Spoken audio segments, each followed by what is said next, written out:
travelers. In this episode, we are in Phnom Penh once more, and we are actually having the breakfast buffet over at the hotel that we were actually staying at. It's called the Rosewood Hotel, and the restaurant that has the buffet is called Brasserie Louis. That's right, Simon. And a little bit of information about this buffet. So this buffet is part of the room package for the semi buffet, and there's also a choice of an a la carte menu. That means you can either go up to the table and grab what you want, or you can order directly from the menu. The buffet price is 27 USD a person and 13.50 per child from ages 6 to 11. Children under 6 eats for free, and then the breakfast buffet is daily from 6:30 a.m. to 10:30 a.m. and it is on the 35th floor. Yeah, it's probably one of the highest, if not the highest, buffet in Phnom Penh, and it's actually really nice. I was very pleasantly surprised. I didn't think it would be like anything bad, but it's actually exceeded my expectations more than I thought it would.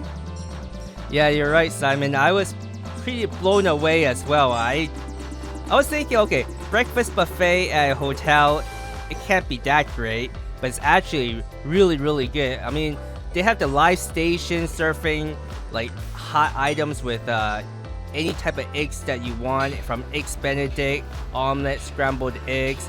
They have the a la carte menu where you can order Khmer dishes as well as Western dishes. So I think it's just a really good combination of what they have to offer here. Yeah, as Mike had mentioned, there's two ways. You can actually go to the buffet stations and kind of go through and order the things you want, or you can also order it as the waiter or waitresses come through, and you can order something that they make on demand. And so it was actually really nice. And as Micah said, there's a Cambodian French influence to this, and you can also get some Western foods. But it was just a really nice, kind of diverse amount of food that was just really good, especially with the fruits. I really enjoyed the fruits.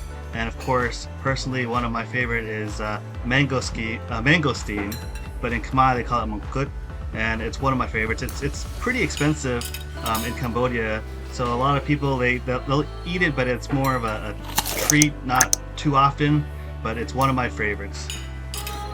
Yeah, another thing I also wanted to mention was being on the 35th floor, you really get that really pretty skyline, especially in the morning time. I don't know how much anybody knows about Cambodia, but I think during the time when we were here, it was kind of like the rainy season, even though it's summertime. So oftentimes I was kind of worried or thinking, oh, maybe it would just be covered in clouds, but it was actually really pleasant there with the really beautiful sunny skies, and you're just above everything else. Yeah, weather-wise, if you've ever been to Florida, it's kind of similar. A storm will come pass through, but it's relatively quick, and it'll dump a whole bunch of rain and go away, and the sun will come back again. But as we go through the walkthrough, you can kind of see it's not large in terms of a whole bunch of space, especially compared to places we've been to like Vegas, where you just have this enormous spaces. But it's pretty adequate for what it is, and what they have is a nice mix that makes you feel like you actually had a lot of different choices to go through. Yeah, another thing I wanted to mention was they have almost unlimited type of fruit juices that they have to offer, and it was something that I kind of missed when I first saw Simon bring over this fresh juice that he got. I'm like, where's this from?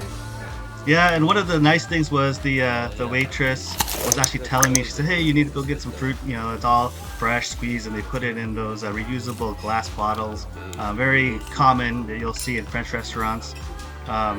And it was just really nice because you can see it's actually the real fruit flavor, and so depending on what kind of fruit, like passion fruit, if you drank that, you'd get that little tart and sourness, much more than what you would get in like a normal bottled fruit juice that you would get in the Western companies if it's passion fruit. But definitely, Micah, you missed that one, which you shouldn't have.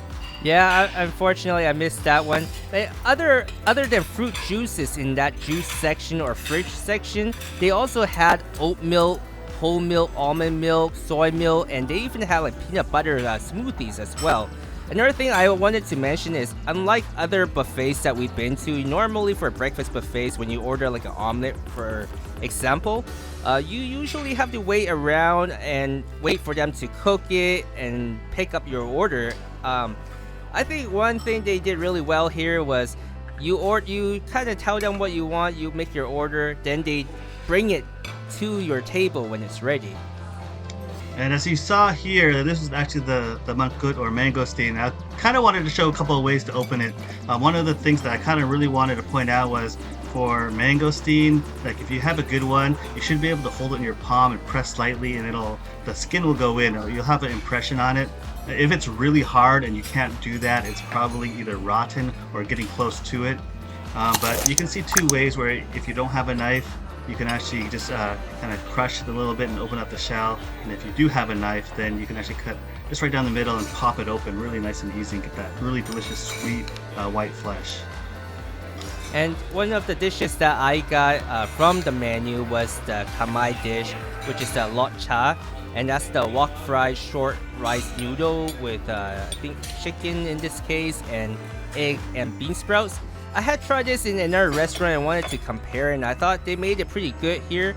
I did want to say I feel like it could have had more wok hei or smoky flavor from like the high heat in the wok, and maybe seasoned a little bit darker. Would you say this is kind of like a Cambodian comfort food, Simon? This is definitely something you'll find on street food a lot. And you'll get that wok flavor if you go and actually get it from the streets. So they were, it was kind of more, I wouldn't say super traditional, but it was pretty close. But the flavors were there, but it just wasn't exactly how you would find it if you went on the street and got it at a cart or something. And this next dish is actually Khmer noodles. It's a rice noodle with beef. In Khmer, they call this katiu sakko. And it's actually one of my favorite breakfast foods you get. And in Cambodia, you actually tend to eat either noodles or like a rice porridge, which is called baba, or actually rice dish with meats. Sek churuk, bai sek churuk is probably one of the most popular ones too, as well in the morning. But I really love starting the day with a hot soup, and katiu especially. It just kind of really gives you that kick to start your day, and it really has a nice flavor to it. In this case, they gave multiple dipping sauces, which is really nice. So to dip in your beef into the different flavors, you can kind of change at each bite, which is nice.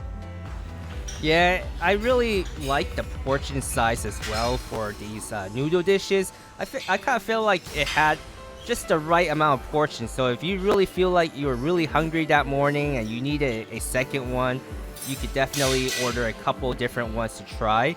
And moving along into the bakery section, I really thought these were really good. Like, I know they have their own bakery and they make everything in-house. And one of the items that I really liked was that almond croissant.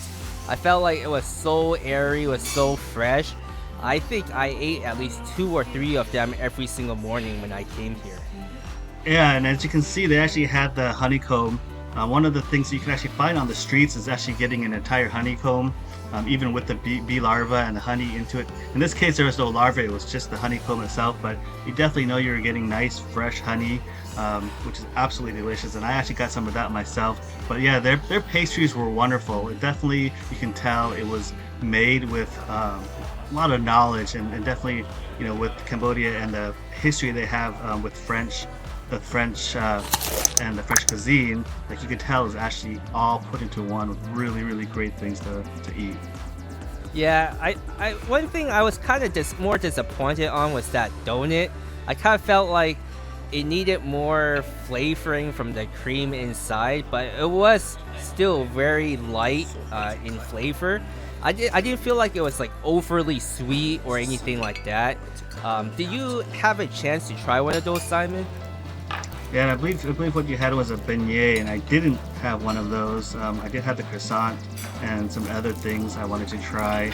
But there's just so many different desserts to try that it, you know, just getting each and every single one of them was tough because, you know, you fill up too quickly and you didn't have the space even though you wanted to try everything that was there. Yeah, I thought the raw honey was really good as well. I really liked having that mixing with the fresh butter that they had there, putting that over the croissant and other breads that they had there. What do you think about the raw honey? Do you think it was comparable to the streets that you had? When you get it on the street, it's actually really, really good. One of the first time I've ate it, I actually ate it with the larva, and it's pretty creamy. It's kind of like eating really soft rice, and then it has a nice honey flavor. So it's actually not as bad as what it appears to be, but it's actually pretty good. And in this case, the honey is of course absolutely delicious, and then with the nice soft butter on the roll, it was really, really good. Like I love pretty much everything they had that I ate there, and I definitely would like to go back and visit. Yeah, and another thing I wanted to mention was I really thought the service was top notch. Like anytime we finished the plate, they would come by, take it away so that we have more space to bring more food into the table. And each time we finished our cup of cappuccino, they asked us, "Do you want another one?" The coffee too, I really enjoyed the coffee. It was actually one of my favorites I've had.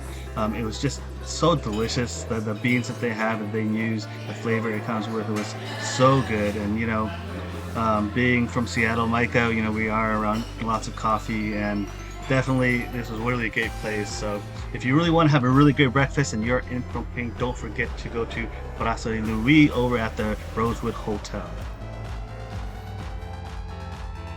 And for this noble is the almond croissant. The almond croissant with the luscious center filling from Brasserie Louise is an absolute must-eat.